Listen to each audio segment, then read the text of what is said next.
How would you train from home to get a physique like Wolverine's? Do you need fancy and expensive equipment?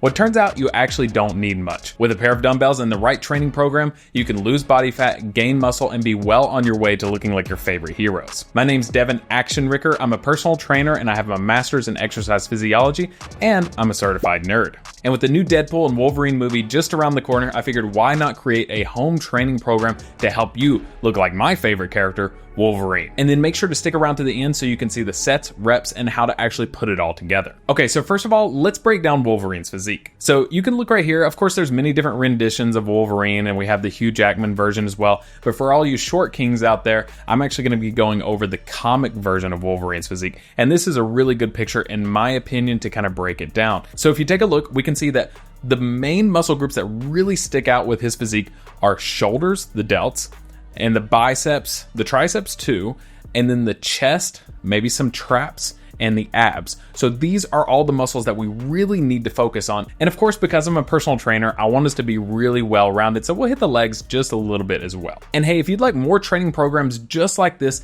feel free to check out the training guides linked in the description below. All right, on to the routine. So with this program, we're mostly going to be hitting smaller muscle groups. So like the arms, the delts, the traps, the abs, that sort of stuff. So they can usually take a little bit more frequency than some of those bigger ones. So we're going to train 4 times a week. And with these 4 training days, we're going to divide it up into upper push, upper pull, lower body, just to kind of have some balance, and then also full upper body day. So we're hitting the upper body 3 times per week on those 4 sessions. So let's start with that upper body push day. The very first exercise we're going to do is backpack deficit push-ups. So everyone, even if you don't have dumbbells, everyone has a backpack, and that actually goes for all of these exercises I'm about to show you. If you don't have dumbbells for whatever reason, feel free to load up a backpack, put some books or whatever into it, make sure you know how much it weighs, and then you can use that for curls, for dips, that sort of stuff. But the first exercise is actually deficit backpack push-ups. So you're going to put a backpack on, you're going to get some dumbbells or some books or something to really elevate your hands,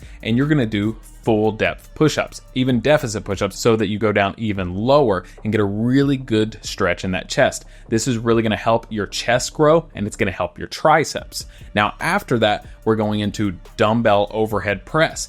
Make sure you're going all the way down with the dumbbells and then all the way up. That's really going to hit those delts and the triceps as well. And then after that, we're going to really focus on hitting those triceps by doing dips. Now there's a couple of different variations of dips that you can do. I recommend just doing it on a bench at home or a chair, and you can have your feet on the ground, but to make it harder, you can have them propped up on a chair or something like that. And then if you need it to be even harder than that, feel free to load a dumbbell on your hips. Make sure to go all the way down, all the way up. With every one of these exercises, we want to have a really good full range of motion. And then we're going to finish this first upper push day with some ab exercises. We're going to start with pillow crunches. This is going to be really good for really extending the abs by having a pillow under you and then really crunching all the way up. Doing this, if you've never done it before, it's a really good way to really stretch the abs more than you're probably used to. And then you're going to really crunch, and you're going to feel that crunch. You're going to feel the abs working. So it's going to hit those really well. And then up next, after that, we're going to go into reverse crunches. This is going to kind of target more of the lower abs. If you've never done these are really killer on those lower abs. And then you'll feel a little bit in the hip flexors too. But mostly what you just need to do is think about it being a reverse crunch. Like you're crunching the lower half of your body instead of the upper half. So you're going to really feel it in those lower abs when you do it. So that's day 1. Day 2 is upper pull. So with the upper pull day, we're going to hit all the muscles that do a pulling motion. So we're going to start with dumbbell rows. You can do these with 2 arms or you can do it single arm. Either way, just make sure you're consistent throughout the whole cycle. And when you're doing these, make sure you're stretching all the way down. Make sure you're stretching your arms out all the way and even extending your shoulders forward. And then you're pulling it all the way back up and getting a really good squeeze in that back. After that, we're going to sit on you could do a chair. You could do, if you have a bench, you could do an incline bench. And we're going to do seated dumbbell lateral raises. The reason I like to have a slight incline in the bench is so you can kind of come down behind you and then lift up just like that. And you're going to feel these really well in your delts, and they're going to really help your delts grow and kind of get those bolder shoulders.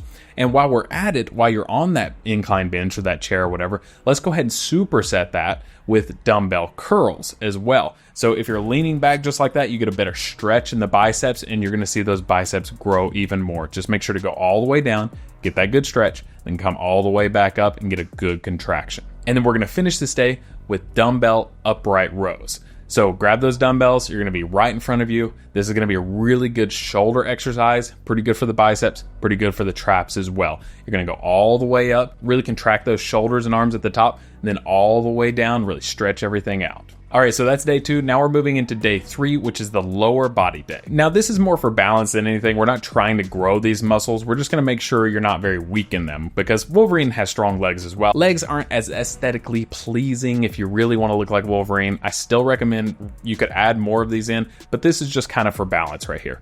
So we're gonna start with a dumbbell goblet squat. Make sure to hold that dumbbell right in front of you. And of course, if you have a backpack, you can put that on and do it that way too. Hold that dumbbell right in front of you, feet about hip to shoulder width apart, go all the way down, all the way up. This is really good for the quads, glutes, core, those sorts of muscles. So next, we're gonna go into dumbbell RDLs.